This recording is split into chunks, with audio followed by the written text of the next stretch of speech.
2. Strong Men and Star Performers. Although American legendary heroes like Paul Bunyan and the other work giants are occupational heroes, they are industrial pioneers rather than industrialists. Thus, Paul Bunyan represents the days before the timber beast became the timber mechanic, and old Stormalong, the days of wooden ships and iron men. Under the influence of the machine, the hero undergoes a change. The work boss is supplanted by the ordinary worker, who distinguishes himself not so much for innovations as for doing a good job of whatever he's doing. He's a strong man or a strong performer with a tragic and rather social than comedic significance. Tragedy usually results from his being overcome by superior force, the machine. Thus, John Henry dies in a contest with a steam drill, and Casey Jones in a train wreck with one hand on the whistle cord and the other on the air brake lever, while Joe Magarac offers himself up as a sacrifice to make better steel. Originally a flesh-and-blooded hero of the rock tunnel gangs with a great steel driver who died with his hammer in hand while competing with the steam drill at the Big Bend Tunnel and the Chesapeake and Ohio Railroad in West Virginia in 1870, John Henry has become a legend and mythical figure with various symbolic significances. The folk-sung tradition of tiny epic of a man's last stand against the machine has produced a work song, a hammer song, a ballad, and a social song or blues, in which the central theme of the drilling contests has attached itself double meaning to stanzas and conventional ballad lines and motifs. The few John Henry tales that have been recovered are of the Paul Bunyan type, elaborating the hero's size, strength, skill, and prowess of food, women, etc. As tradition moved west, other kinds of labor were substituted for tunnel construction, until the Warwick Bradford's version of John Henry becomes a champion of cotton picker, rustabout, and railroad man with more than a touch of bad man, boaster, or big mouth. "I'm from the Black River County," said John Henry, "and I can roust what I can get my hands. But that don't make me no rouster. I'm from Black River County, where the sun don't shine. My home ain't here, and I'm fixin' to get ground."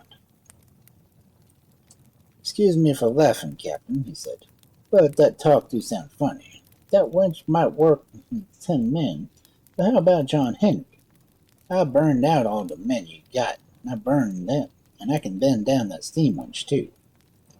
So throw down another stage for me, and I can get some action. I roll more cotton on the Big Jim White than you can do with that steam winch. 'Cause I'm John Henry, and I'm 6 foot tall, and my strength can't reach the bottom. Maybe the women fool me bad, and maybe, too, the gamblers. Maybe the happy dust cross me up, and the preacher put me into dozens. But rolling cotton ain't nothing but work, and can't nobody fool me. So stand back, you boys, and give me some room, and watch me roll that cotton. I'll clean that best boat before the sun goes down, for my name ain't John Henry." The supreme symbol of industrial strength is Joe Magarac, who comments thus on his name and nature: "Sir, Magarac, Joe, that's me.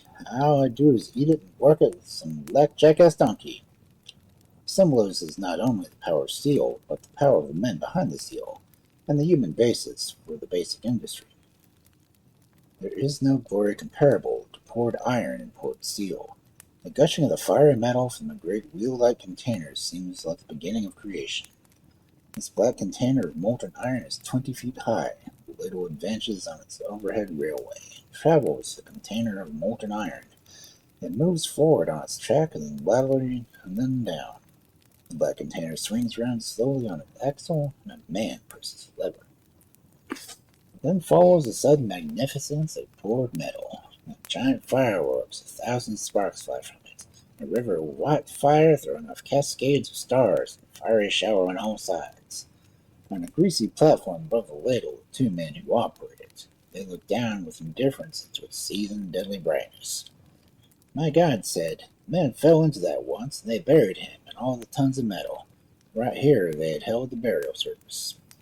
The story of the man who fell into the vat of metal became part of the successes of man's mind.